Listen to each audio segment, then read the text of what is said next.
الحمد لله نحمده ونستعينه ونستغفره ونعوذ بالله من شرور أنفسنا ومن سيئات أعمالنا من يهده الله فلا مضل له ومن يضلل فلا هادي له وأشهد أن لا إله إلا الله وحده لا شريك له وأشهد أن محمدا عبده ورسوله أما بعد فإن خير الحديث كتاب الله وخير الهدي هدي محمد صلى الله عليه وسلم وشر الأمور محدثاتها وكل محدثة بدعة وكل بدعة ضلالة وكل ضلالة في النار. أعوذ بالله من الشيطان الرجيم. بسم الله الرحمن الرحيم. والسابقون الأولون من المهاجرين والأنصار والذين اتبعوهم بإحسان رضي الله عنهم ورضوا عنه.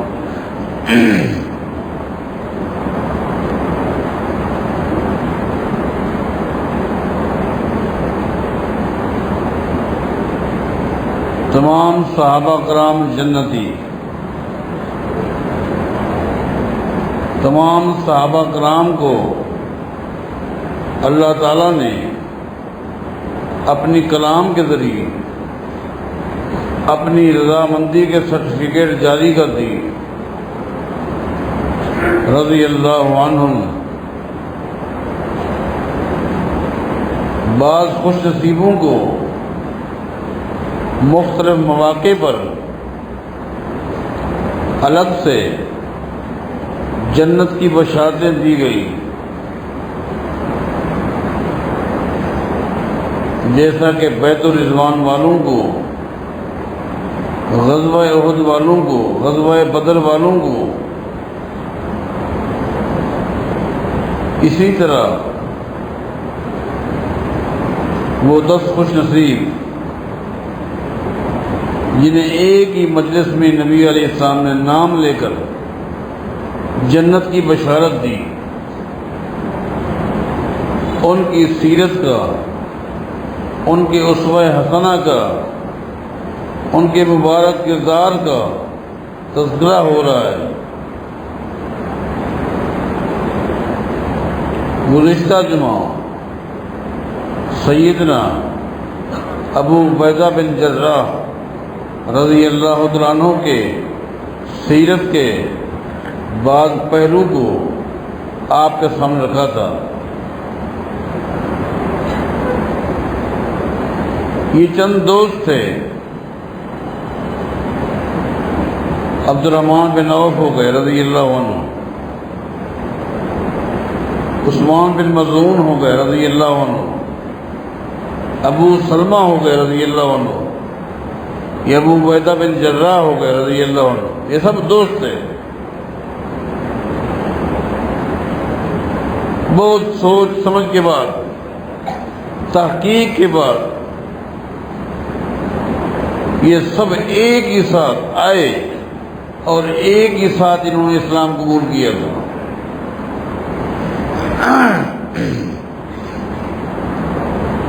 دل کی گہرائی سے صحابہ کرام ایمان لائے تھے.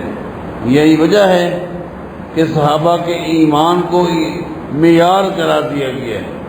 فَإِنْ آمَنُوا بِمِثْلِ مَا آمَنْتُمْ بِهِ فَقَدْ اهْتَدَوْا. ایسا نہیں ان کے ایمان کو اسوہ قرار دیا گیا. یہ لوگ دل کی گہرائی سے ایمان لائے تھے. یہی وجہ ہے جو لوگ ان کے ایمان میں شک کرتے ہیں وہ خود ایمان سے خارج ہو جاتے ہیں. سچے مسلمان تھے. کھرے مسلمان تھے. یہ محض صحابہ کرام کے انفرادی کردار کو پیش نہیں کرتا، ان کے منہج کو، ان کی فکر کو، ان کی دعوت کو، ان کے اسلوب کو بڑی ترتیب کے ساتھ آپ کے سامنے پیش کرتا ہوں.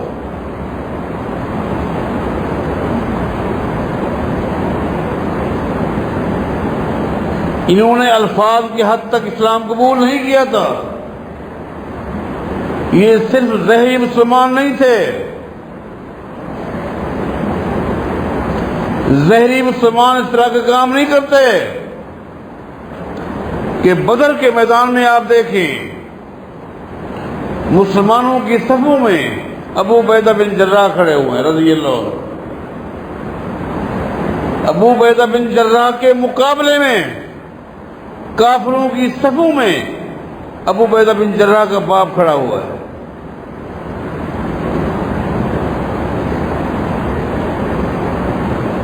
ہم میں سے ہر آدمی اپنے ضمیر میں جھانک کر دیکھے کہ باپ سے محبت فطری محبت ہے، چاہے باپ یہودی کیوں نہ ہو، عیسائی کیوں نہ ہو، ایک فطری محبت ہے، اس کا کوئی بھی انکار نہیں کر سکتا.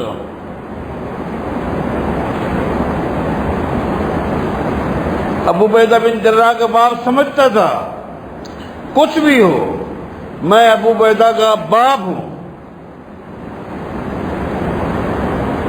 لیکن قربان جائیں تاریخ نے دیکھا، دنیا نے ایک عجیب نقشہ دیکھا کہ ابو عبیدہ بن جراح نے اپنے باپ کی گردن میں ہاتھ ڈالا ہوا ہے.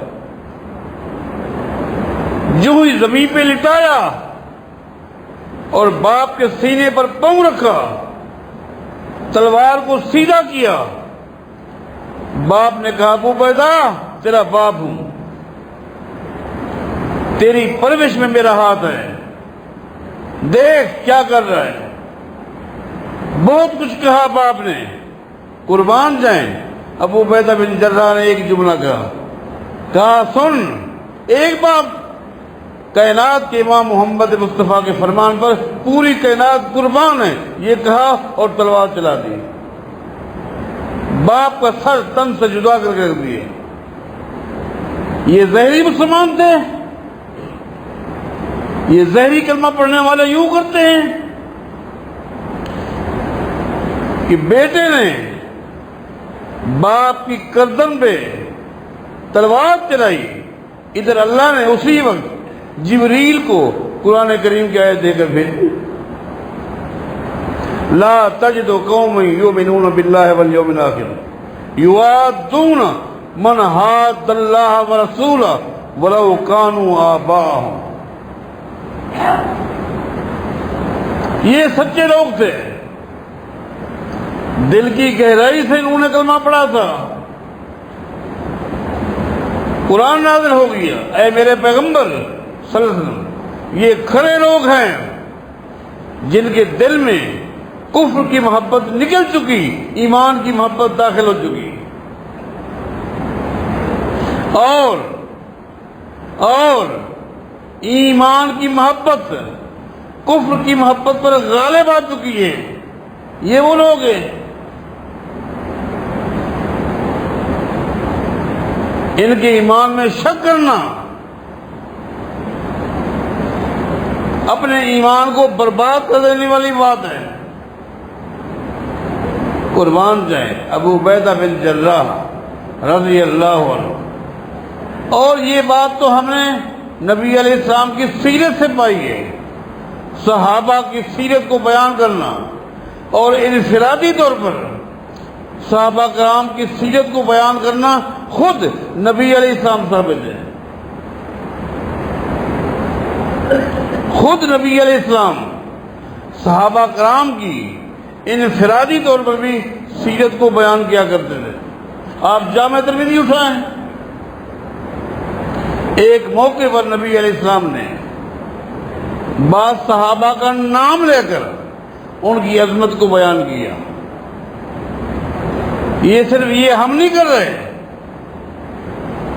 نبی علیہ السلام کی سیرت سے یہ ثابت ہے۔ آپ نے خطبہ ارشاد فرمایا اور اس میں کیا تھا؟ صرف بعض صحابہ کا انفرادی طور پر مقام، ان کی شان، ان کی عظمت، ان کے علم کو اللہ کے نبی نے بیان کیا۔ آپ کے اس خطبے کے بعض الفاظ میں آپ کو سناتا ہوں۔ آپ نے فرمایا ارحم امتی بے امتی ابو بکر، یہ نبی علیہ السلام کا خطبہ ہے۔ ارحم امتی بے امتی ابو بکر، لوگوں میری ساری کی ساری امت ہر درجہ رحم دل بھی ہے، مہربان بھی ہے، نرم بھی ہے، خوش اخلاق بھی ہے، لیکن میری امت میں جتنا رحم دل اللہ نے ابو بکر کو بنایا کسی اور کو نہیں بنایا۔ یہ ابو بکر کی شان بیان کی۔ کیا فرمایا؟ وَأَشَدُّهُمْ فِي دِينِ اللَّهِ عُمَرُ، ہاں جب معاملہ کفر کا آتا ہے تو میرے صحابہ کیا ہیں؟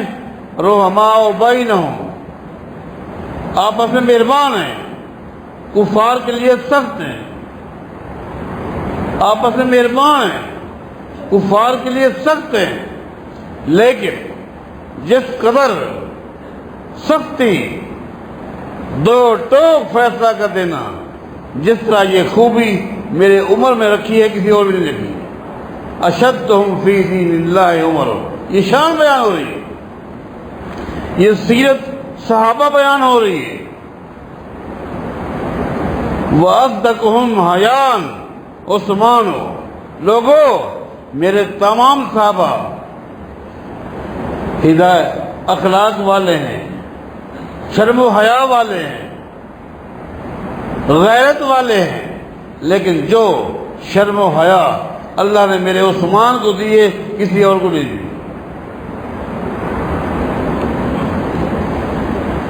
وَعَالَمُهُمْ بِالْحَلَالِ وَالْحَرَامِ معاذ بن جبل، یہ نبی علیہ السلام کا خطبہ سنا رہا ہوں آپ کو۔ وَعَالَمُهُمْ بِالْحَلَالِ وَالْحَرَامِ معاذ بن جبل، لوگوں میری امت کے ایک ایک آدمی کو حلال و حرام کے مسائل کا علم ہے۔ یہ سارے علماء ہیں، لیکن حلال و حرام میں، جائز و ناجائز میں جو علم اللہ نے میری امت میں معاذ بن جبل کو دیے کسی اور کو نہیں دیا۔ وَعَالَمُهُمْ بِالْفَرَائِضِ زید بن ثابت، وراثت کے مسائل کا علم میری امت کے ہر مرد، ہر عورت کے پاس ہے، لیکن جو علم اس فن میں جو بادشاہ اللہ نے زید بن ثابت کو دیے کسی اور کو نہیں دیے۔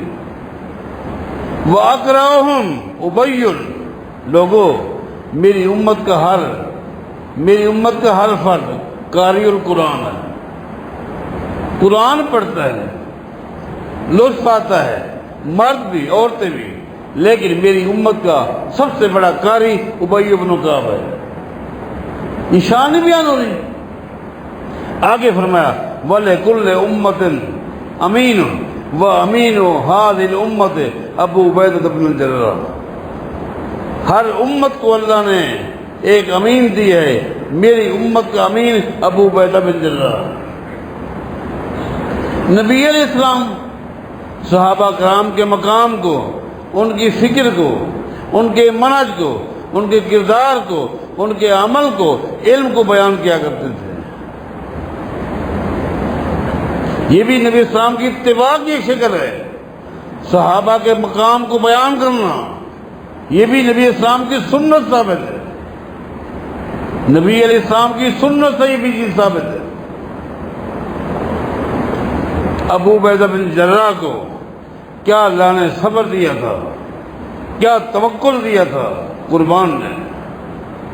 حدیث میں آتا ہے ایک موقع پر نبی علیہ السلام نے ایک جہادی قافلہ روانہ کیا، اس قافلے میں 300 افراد تھے، 300 افراد پر مشتمل یہ قافلہ تھا۔ ابو عبیدہ بن جراح رضی اللہ تعالیٰ عنہ کو اس قافلے کا امیر مقرر کیا۔ جب یہ قافلہ جانے لگا، نبی علیہ السلام نے ہمیں دیکھو ابو عبیدہ، سفر تمہارا بہت طویل ہے، پتہ نہیں تمہیں جس مقصد کے لیے میں نے بھیجا ہے ہو سکتا ہے مہینہ لگ جائے، 6 مہینے لگ جائیں۔ ذات راہ کے طور پر نبی علیہ السلام نے ایک بہت بڑا تھیلا دیا کھجوروں کا، فرمایا کہ بس یہی ہے۔ اور مجھے پتہ ہے ابو عبیدہ تو متوکل ہے، تو صابر ہے، اور بڑی ترتیب کے ساتھ اس ذات راہ کو چلائے،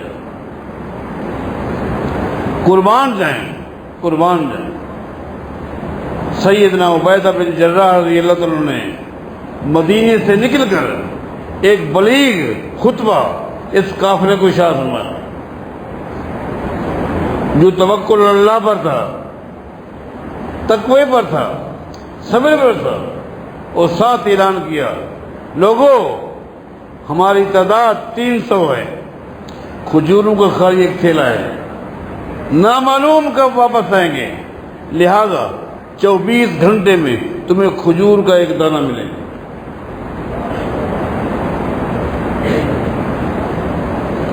اور اس دانے کو تم نے کھانا نہیں بلکہ چوسنا ہے، چوسنا ہے، چوسنا ہے، اور اس پر پانی پینا ہے۔ قربان جائیں، ایسا بلیغ خطبہ تھا۔ سیدنا جابر کہتے ہیں اس خطبے سے ہمیں اتنا سکون ملا کہ ایک کھجور کیا، یہ تو ایسی لگی کہ انشاءاللہ اگر 1 سال میں کچھ نہ ملے یہی کافی ہے۔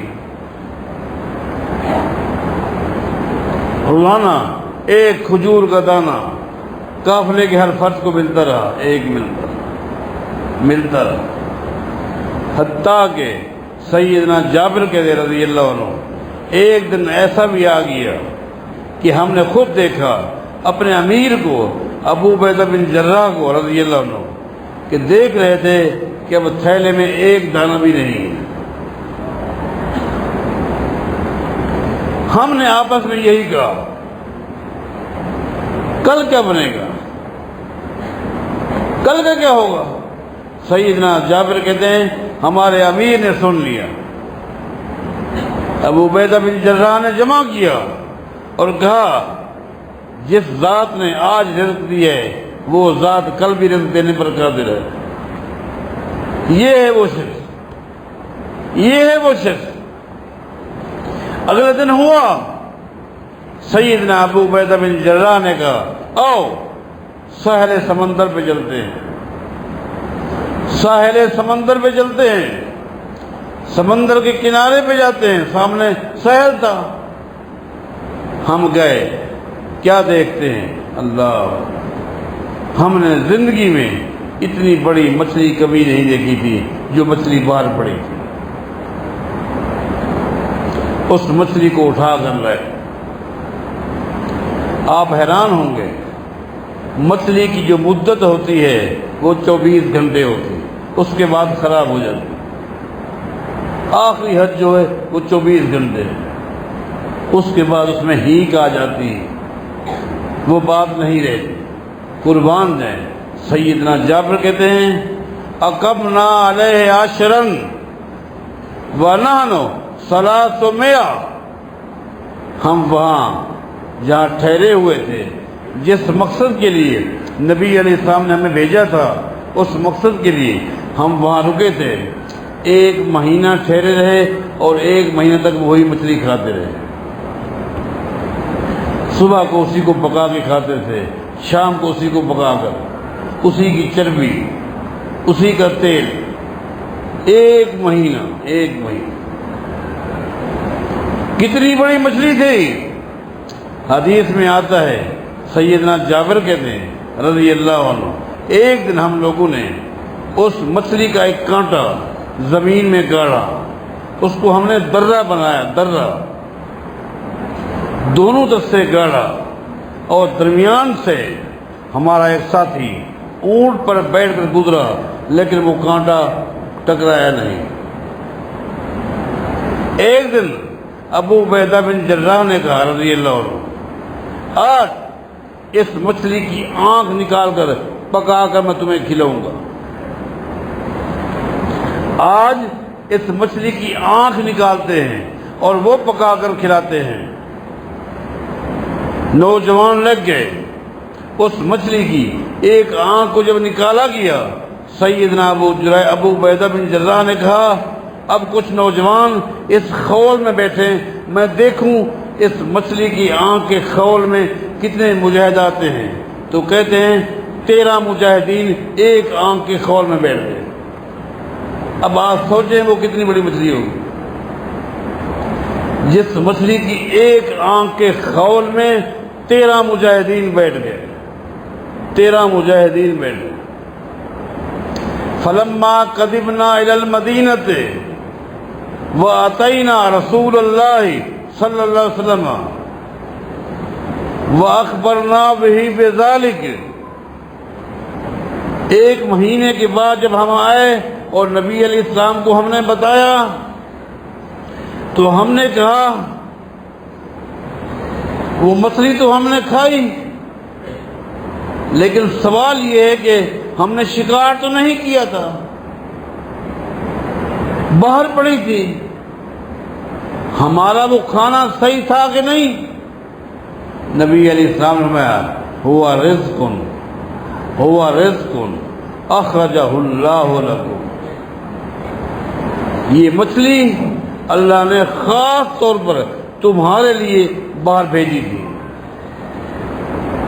اخرجہ اللہ لکم، حدیث کے الفاظ ہیں، اللہ نے اس مچھلی کو خاص طور پر تمہارے لیے بھیجا تھا، لیکن افسوس اتنی قیمتی اتنی برکت والی مچھلی کہ ایک مہینہ تک اس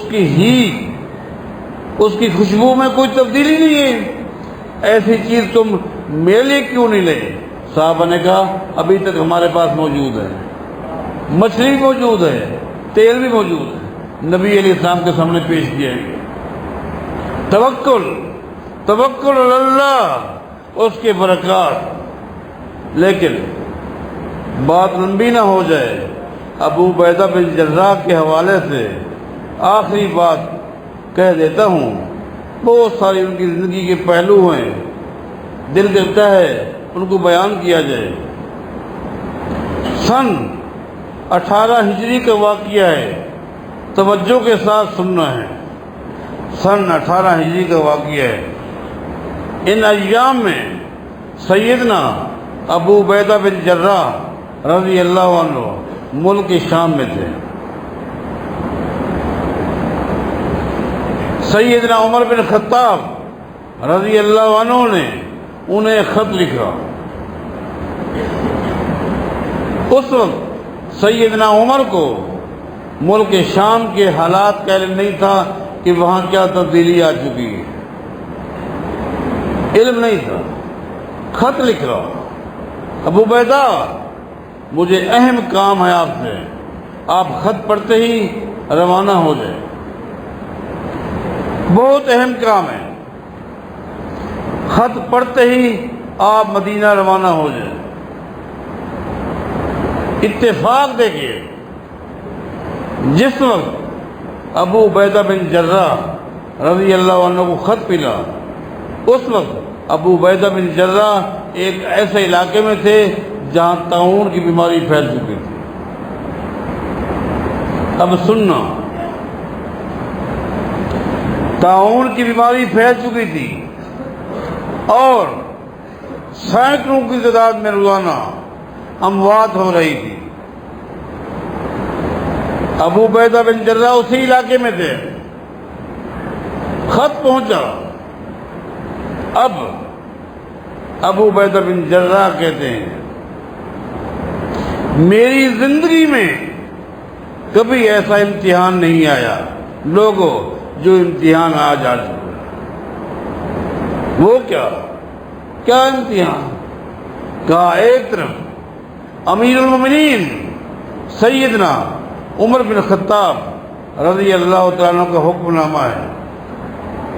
نامہ ہے، خط پڑھتے ہی روانہ ہو جائیں۔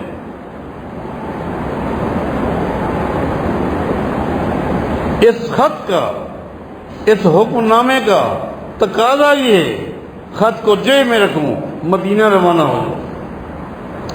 لیکن دوسری طرف کائنات کے امام محمد الرسول اللہ صلی اللہ علیہ وسلم کا فرمان ہے، اذا سمعتم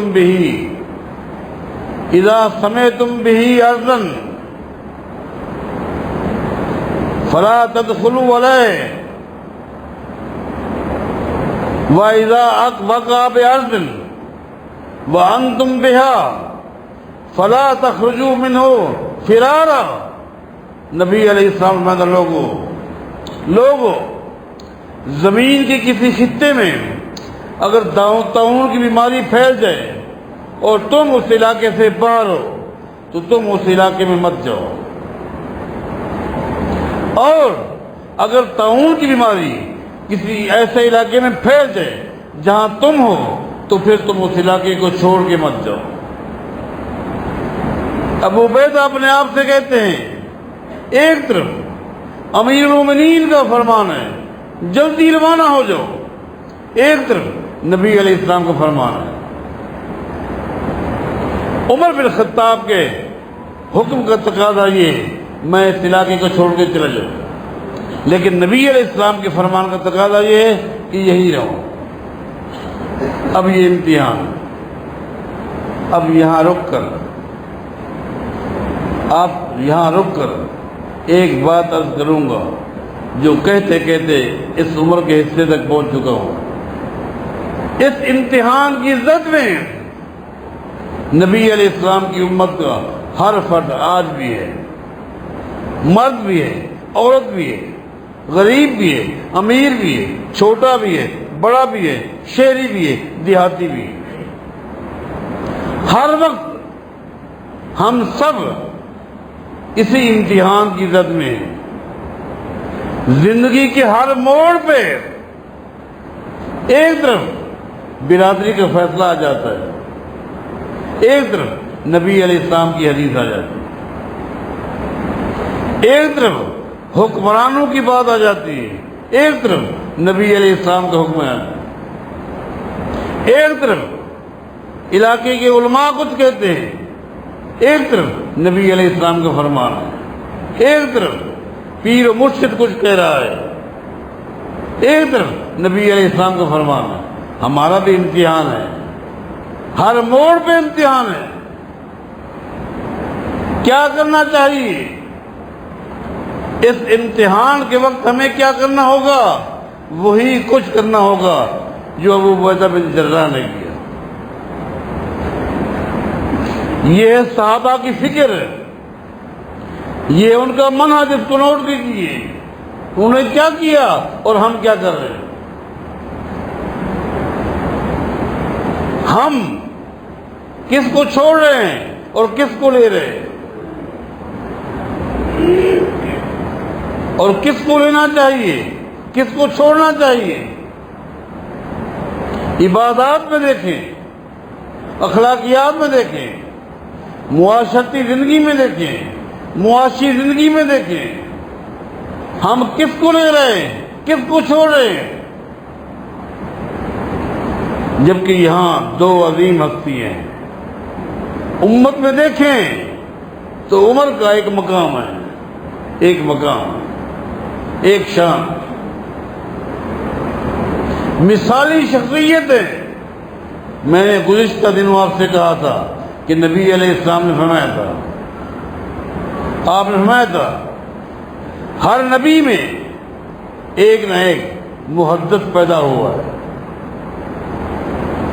ہر نبی کو اللہ نے اس کی امت میں ایک محدث دی ہے، محدث نہیں، محدث دی ہے۔ اور میں نے کہا تھا محدث کسے کہتے ہیں؟ محدث اس شخص کو کہتے ہیں جو نبی تو نہ ہو، جس کے پاس وحی تو نہ آتی ہو، جس کے پاس حجت تو نہ ہو، دلیل نہ ہو، لیکن وقت کے نبی کو ایسے ایسے مشورے دے جن مشوروں کو اللہ وحی کی شکل میں دین بنا دے۔ ہر نبی میں، ہر نبی کی امت میں کوئی نہ کوئی محدث تھا۔ نبی علیہ السلام نے فرمایا تھا اگر میری امت میں کسی محدث کو دیکھنا ہو تو عمر بن خطاب کو دیکھنا۔ اتنی بڑی شخصیت، کیا مقام، کیا شان، قربان جائیں۔ اب ان کا فرمان ایک طرف ہے، میں آگے کچھ باتیں کہوں گا، ایک طرف امیر المومنین عمر بن خطاب رضی اللہ عنہ، ان کا فرمان ہے خط پڑھتے ہی روانہ ہو جائے۔ ایک طرف کائنات کے امام محمد الرسول اللہ کا فرمان، فلا تخرجوا منہ فرارا، خبردار جس علاقے میں طاعون کی بیماری پھیل جائے اس علاقے کے رہنے والوں کو باہر نہیں جانا چاہیے۔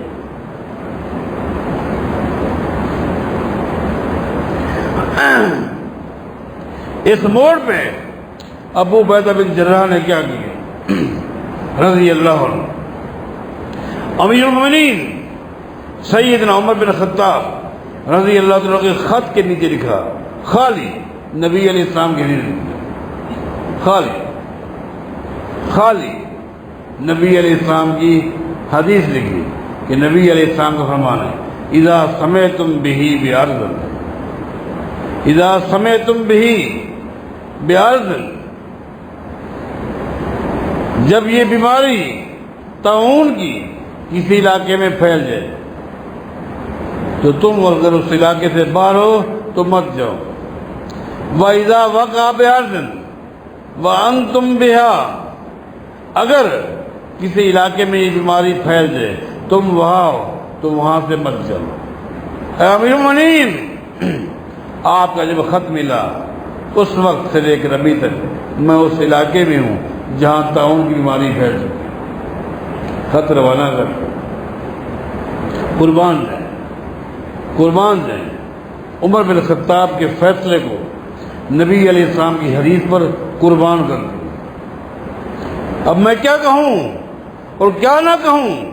اگر نبی علیہ السلام کے فرمان پر عمر بن خطاب کے فیصلے کو قربان کیا جا سکتا ہے، عمر بن خطاب کے بعد مجھے اس امت کا کوئی ایسا شخص بتائیں جس کا مقام، جس کی شان، جس کی عظمت عمر بن خطاب سے زیادہ ہو،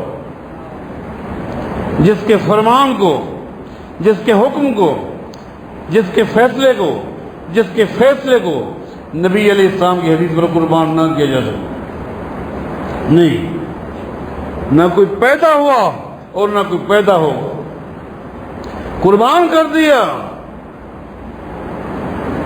وہ خط عمر بن خطاب کو مل گئی، عمر بن خطاب نے اللہ کا شکر ادا کیا، ایسے اللہ نے ساتھی دیے جو دل و جان سے اپنے نبی کا، جس کا کلمہ پڑا ہے، اس کی اتباع کا حق ادا کرتے۔ چند دن گزرے، سیدنا عمر بن خطاب غالباً جمعہ کا خطبہ تھا، مسجد نبوی میں خطبہ ارشاد فرما رہے تھے، خطبے کے دوران کسی نے آ کر خط پکڑا دیا، سیدنا عمر نے خطبے کے دوران اس خط کو پڑھا اور آنکھوں میں